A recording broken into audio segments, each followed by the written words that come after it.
Bose wanted to chalk out the future course of his life. He had long discussions with Mahatma Gandhi and C.R. Das. He took Das as his mentor and settled down as principal of National College at Calcutta. So now this means Bose wanted to chalk out the future course in the sense he wanted to build his career. So what he did, he used to go and discuss with Mahatma Gandhi ji and also with C.R. Das. After having several discussions, what he did was he made C.R. Das as his mentor, and under the mentorship of C.R. Das, he became the principal of National College. And where was this college located? It was again in Calcutta. But Bose gave up his job when Gandhiji started the non-cooperation movement. So now what happened? Gandhiji also was fighting for freedom struggle, right? So there were several movements taken place. So when Gandhiji started up with the non-cooperation movement, Subhash Chandra Bose ji gave up the job of being a principal in the college, and he also joined them.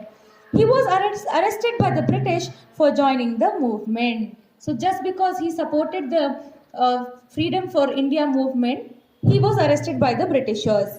After his release, Bose formed the Swaraj Party. So when he was released by the Britishers, he formed another party which is called as Swaraj Party and was appointed the editor of the party's journal called as Forward. So the Swaraj Party had written a journal. So the journal name is called as Forward, and this journal was to be edited by Subhash Chandra Bose.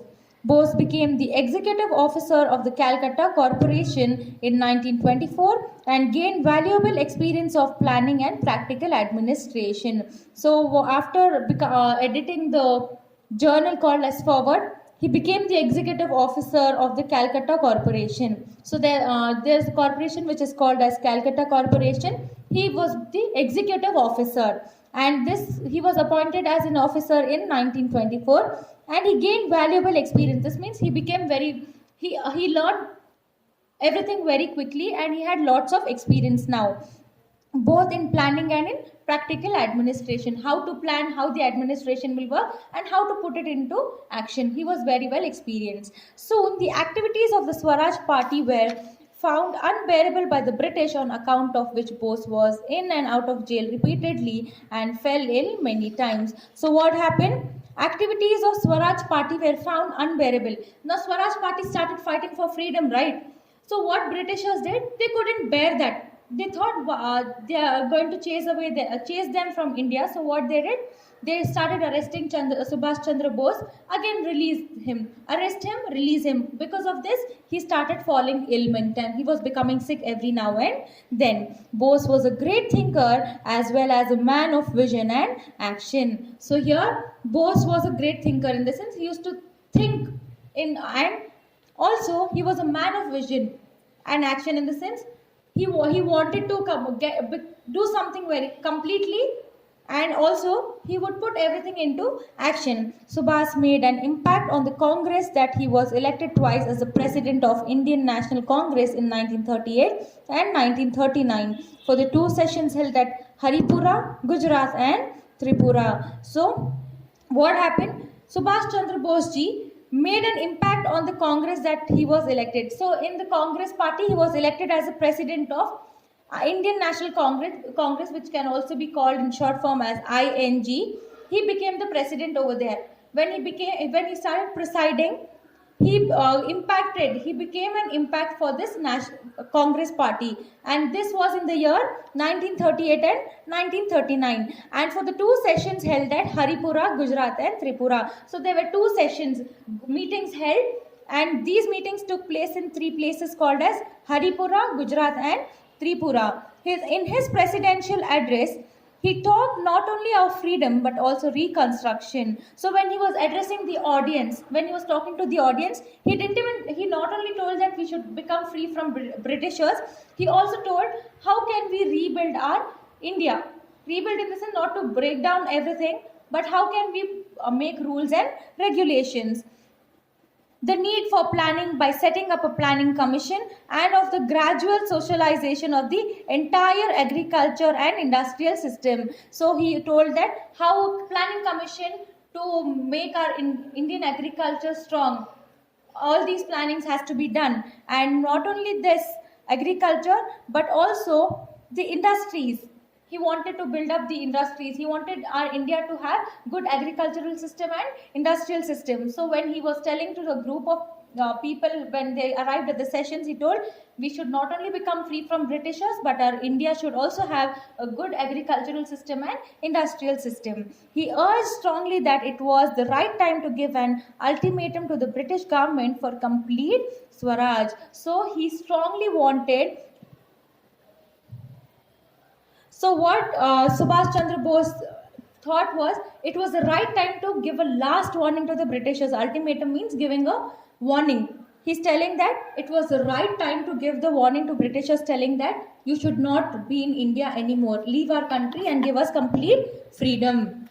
And then Britain was engaged in the World War, and so Gandhiji and Nehru were of the opinion that the Congress should not take advantage of Britain's difficulties. So now here another country, Britain, was facing. I'm sorry, students. Here, Britain also belonged to Britishers.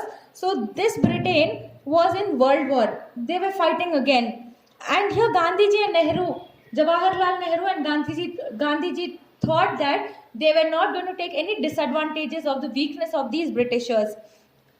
But Bose had strong views and advocated total freedom. But Subhash Chandra Bose ji felt that it was wrong what Gandhiji and Nehru was telling, that Britishers are already occupying India. He didn't want them to stay in India. So he felt that it is the right time to chase them even from India. He traveled throughout the country to organize public opinion against the war effort. So what Subhash Chandra Bose did was, he went to every part of the country and he asked people, should we chase Britishers? Will you join? He wanted the opinion of everybody. Are you agreeing with this? Are you willing with this? He went and he asked.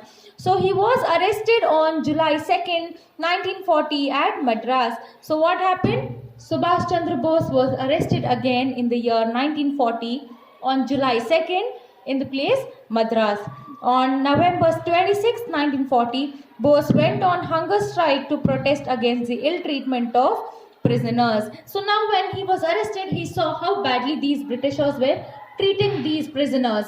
They didn't give them proper food, no 3 times meals. So observing all this, he went again on a strike. And what strike was that? Ill treatment of prisoners, strike to protest against. This means, why are these Britishers ill treating the prisoners? As his condition suddenly worsened, he was released but was kept under police surveillance. So now when he was in the jail, his health was becoming bad. He was becoming sick. So what these Britishers did was they released him. They left him out of the jail. But still what they did, he was looked after a policeman. That means Britishers had left one of their army men along with Subhash Chandra Bose. Bose escaped from the British and reached Kabul, and from there he went to Berlin through Moscow. So what happened when he was looked after by one of the British soldier? He escaped from them. So what he did was he escaped from those British policers, and there he reached Kabul. Kabul is a place, and again from there he went to Berlin. From Kabul he travelled to Berlin, and how did he reach Berlin? Through a place Moscow. Clear? The whole country was thrilled when his voice was heard over the Berlin radio. So now what happened? He started fighting for freedom, right? He started the Swaraj Party, everything. Subhash Chandra Bose wanted India to be free from all these Britishers. So he started spreading the word. He travelled to every place. So he came even on the radio. So the country was shocked to hear the voice of Subhash Chandra Bose on the radio.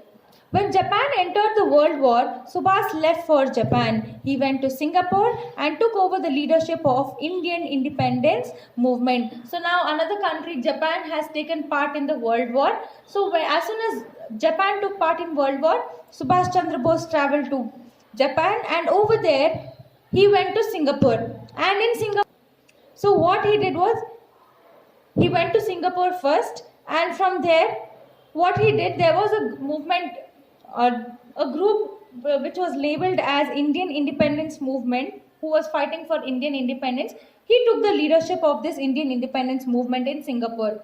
In order to reach Japan, he first went to Singapore. He became the leader of Indian independence movement. Clear?